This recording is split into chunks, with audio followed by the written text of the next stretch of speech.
Նախագահի հետ հանդիպման ժամանակ ներկայացրել ենք 2000 թվականից կատարած աշխատանքների արդյունքները, նաև 2015 թվականի մինչև հոկտեմբերի ամսվա վերջի արդյունքները եւ ներկայացրել ենք մյուս տարվա ծրագրերի պլանները։ Նաև հանդիպման ժամանակ խոսացել ենք Landmark Արցախի աջակցության մասին, որ կշարունակվի այդ աջակցությունը, կփորձեն գումարներ հայտարարել, որպեսզի ականաձերծման աշխատանքները շարունակվեն Ղարաբաղի տարածքում։ Halo Trust-ը մեզի տալիս է գյուղ առ գյուղ, այսինքն մի գյուղը ինչքան դրամական, ֆինանսական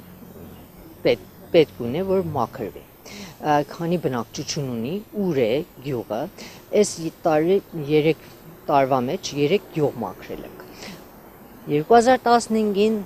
նոր Ճարտար գյուղն է մաքրվել Մարտունիում, որ 30 փոքրիկ այդ ռումբերից են գտել, սեպտեմբերին է վերջացել։ Անցած տարի Քարեգահի անտառի մի մասն ենք մաքրել, իսկ նախ անցած տարի Նորաշենիկը նորեն Խաշաթաղում ենք մաքրել։